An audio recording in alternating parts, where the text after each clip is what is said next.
वहाँ दूसरी तरफ ऑफिसर सप्तऋषि को बागा के बहुत सारे काले धंधों के बारे में मालूम चल जाता है और बहुत सारी फैक्ट्रियों के बारे में भी मालूम चल जाता है जहाँ पर की स्मगलिंग वगैरह होती है। आगे में मालूम चलता है कि बागा का सारा काम जो है वो रंजीत और सागौर ही मिलकर देखते हैं। अगर ये दोनों ना हो तो बागा जो है वो कुछ भी नहीं कर पाएगा। लेकिन दोनों की नीयत में थोड़ा खोट भी है क्योंकि वो बागा की जगह लेना चाहते हैं। उन्हें ऐसा लगता है कि अगर जिस दिन बागा चला गया तो उसकी जगह उसका बेटा चीना ले लेगा, जबकि वो तो इसके लायक है ही नहीं। दूसरी तरफ सप्तऋषि अपना हेल्पलाइन नंबर जारी करता है जो कि उसका खुद का पर्सनल नंबर था। वो कहता है कि अगर किसी को भी कोई भी खबर लगती है, कोई भी इलीगल काम के बारे में मालूम चलता है तो वो हमें चुपचाप से बता सकता है, उसका नाम भी सामने नहीं आएगा। तो अब सप्तऋषि को बागा की बहुत सारी फैक्ट्रियों के बारे में मालूम चल जाता है जहाँ पर की इलीगल काम होते हैं। लेकिन यहाँ बागा को वरुण दा के द्वारा पहले ही सारी चीजें मालूम चल जा रही थी, जिस वजह से वो अपना सारा माल उस जगह से हटा देते हैं और ऐसा बहुत बार हो चुका था। सप्तऋषि जब अपनी टीम लेकर बागा की फैक्ट्री में पहुंचता तब तक वहाँ से सारा माल गायब हो चुका होता है। यहाँ सप्तऋषि समझ जाता है कि उनके बीच में जरूर कोई है जो कि इन्फॉर्मेशन लीक कर रहा है। पर सप्तऋषि भी बहुत चालाक है, उसने भी एक बंदे को हायर किया जिसे बागा की सारी इलीगल फैक्ट्रियों के बारे में मालूम था। जैसे ही उसे मालूम चला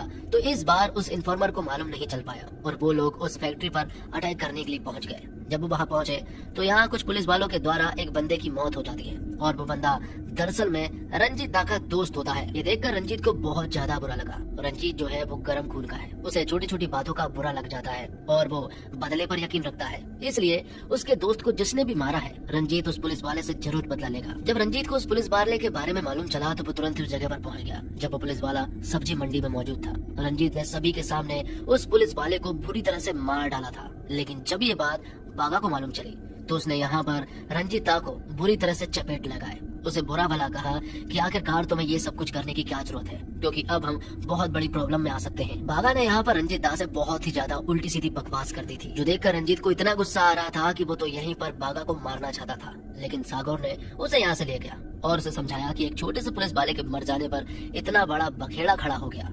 अगर हम कोई बड़े पुलिस वाले को मार दे तो सोचो क्या हो सकता है, फिर तो बागा को यहाँ से भागना ही पड़ेगा। तभी कायल नाम की लड़की सप्तऋषि सर के पास कॉल करती है। कायल दरअसल में बागा के बहुत सारे कामों के ऊपर नजर रखी थी और वो यहाँ पर सप्तऋषि को सब कुछ बता देती है। जब यहाँ पर सप्तऋषि कायल से मिलने के लिए जा रहे थे तभी बीच रास्ते में रंजीत और सागौर जो है वो सप्तऋषि का कार से एक्सीडेंट कर देते हैं और उसे यहाँ पर जान से मार देते हैं। जिसके बाद हम कलकत्ता में ही कहीं अर्जुन मेहता को देख पाते हैं जो कि कुछ क्रिमिनल्स का शूट आउट कर रहा था। उसे बहुत सारे क्रिमिनल के बारे में मालूम चला था तो वो उनके अड्डे पर घुस गया और वहाँ जाकर उसने सभी को मार डाला था। उनमें से एक तो बहुत बड़े मिनिस्टर का भांजा होता है, लेकिन अर्जुन ने उसे भी नहीं छोड़ा था। अब अगले दिन सप्तऋषि की लाश उसी के घर के सामने मिली, जिसके बाद हमें फ्लैशबैक का सीन दिखाया जाता है जहाँ पर कि हमें सागौर दा को दिखाया जाता है जो कि यहाँ बागा के साथ एक डील के लिए गया था। लेकिन वहाँ अचानक से फायरिंग होने लगी और जब बागा की जान जाने ही वाली थी कि तभी यहाँ पर सागौर दा ने बीच में आकर बागा की जान बचा ली थी और तब से ही सागौर दा बागा का फेवरेट आदमी बन गया था। कहानी प्रेजेंट में आती है और बागा जो है वो सागौर और